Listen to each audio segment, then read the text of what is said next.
Daily Broadside, day 528. When I was a freshman in college, I was introduced first, I don't know, like 2 weeks. We had like a long time before school started, so we just kind of like hung out and meet new people and just hanging out. And these two girls I've met were also North Carolina natives, and they introduced me to the game a Chubby Bunny, and I had never heard of such a thing. It also goes by, other names: Pudgy Bunny, Pudgy Monkey, Chubby Monkey, Fluffy Bunny. There's a bunch of different iterations, but this one was a Chubby Bunny. And I said, "What is this game?" And she explains that basically you go and get the large marshmallows. You pop a marshmallow in your mouth and you say Chubby Bunny.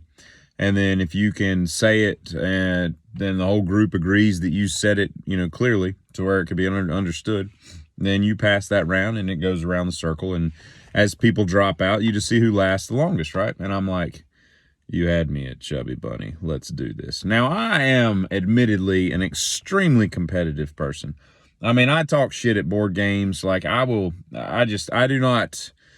like to lose at all. It pisses me off. If we're going to keep score, then I want to win, kind of thing.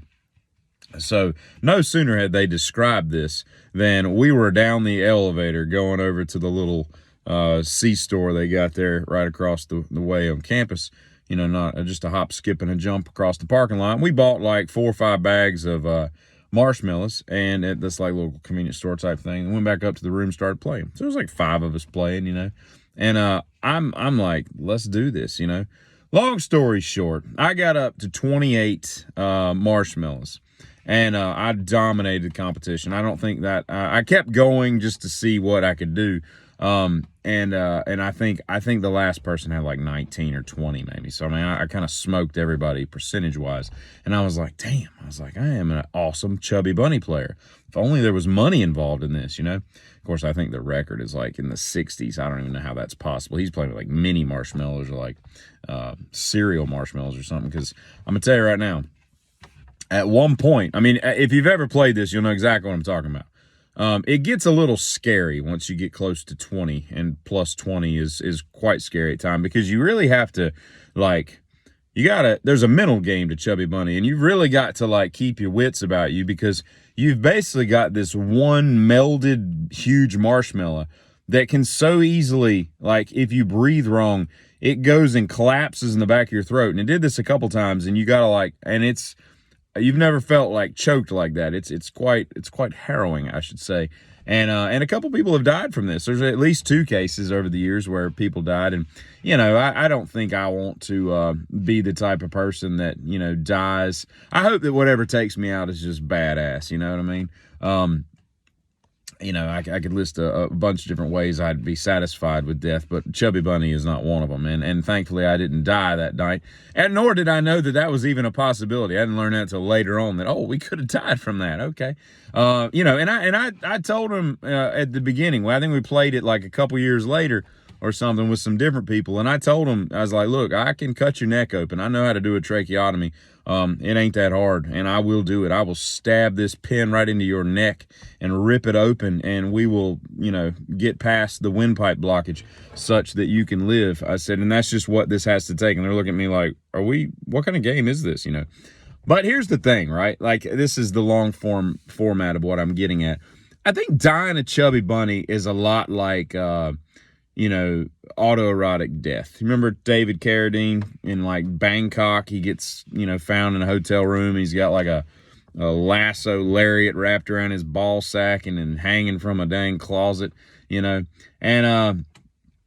by the way, David Carradine is related to Martha Plimpton. That's like his niece or something. And that's just a perfect example of people that are in movies because it's just a who you know type of thing. It's all nepotism and all that kind of crap. Because Martha Plimpton, she looks like you scrotum when you've been in the pool too long. You know what I mean? She's just not an attractive person at all. Yet she gets to be in all these movies. I can list a dozen women I know right now in my hometown, or, the area that I live in, that are way more better looking than her and could probably act if they had a couple, classes at a community college or a local civic center or something, one of those places where you go to, You know, that's one of the things I want to do, actually. I would like to find I don't think the cities I live around are big enough for this, but I would like to find like an improv group where you go on like a Tuesday night with a bunch of other weirdos that are trying to be actors. Because I'm not trying to be an actor. I just want to go and just wing stuff, you know, and just act out. All right, here's the scene.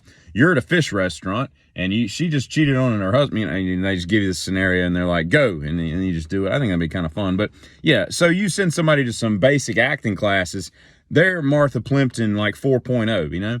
But at any rate, the carradine, right? Like he dies from, you know, whatever. So the autoerotic death, okay? And I'm trying to make a jump from Chubby Bunny to autoerotic asphyxia. And here's how I'm making that jump, okay? Here's the thing, right? Do you, and I'm speaking to you, Mr. Carradine, from the grave, because I guess you're the most popular person of all time that's ever died of that, right? Do you not know one person in your life? Is there not anybody in your existence that you couldn't call up and be like, hey, feeling a little frisky, kind of want to, you know, get myself off? Is there any chance you could just swing by a hotel room and just, all I need you to do is just kind of be a handler? You can sit in the corner, read a book. If you hear thrashing and, you know, clothes hangers falling or what, just kind of look over. If I look like I'm having some trouble, maybe just pull the slip knot or whatever, because I would think it wouldn't be just, you know, a knot that would just get tighter and tighter. It was something you could just, you know, there's a million knots, you know. I remember I was rappelling off a building one time, and when the last guy got down, I was like, how are you going to get the rope down? And he went whoosh, and flipped it, and it untangled the knot and came down. And I'm like, were we just rappelling off of that? And it's some crazy knot that he tied. It was completely safe, but I wouldn't have done that had I known that was that easy to just flip the knot from the ground. Craziest thing I've ever seen. I mean, it's almost like I thought somebody was up there that he signaled to and they just cut it with a string. Or no, you don't cut it with a string. Cut it with some scissors or a knife or something. But anyway, back to the autoerotic closet death, right? You don't have some kind of safety net. I feel like if that was me, and maybe not in Bangkok, because I don't know anybody in Bangkok, but if I'm hanging out of the house, I feel like there's 2 or 3 people I could call and be like, hey, what are you doing in the next half hour? You know, you just swing by and just hang out with me for about a half an hour. You know, I got to get everything set up and all, you know. What the hell am I talking about? But anyway, you know what I'm saying? Like, instead, if you're doing something that you know is, like, I would never play Chubby Bunny by myself. You know what I'm saying? Yeah, I'm not, and I damn sure don't want to play Chubby Bunny in a closet, you know? I would want other people to be involved, you know? I don't really know what the message is I'm trying to say tonight. So I'll just let y'all, you know, filter that out and kind of flesh it out in the comments if you got an idea of where in the hell I'm going, or if anybody even understands what I'm trying to say. I feel like I'm making a point, but I feel like at the same time, I've confused a lot of people with masturbation and marshmallows, which is not, that wasn't my intent, but here we are. Giddy?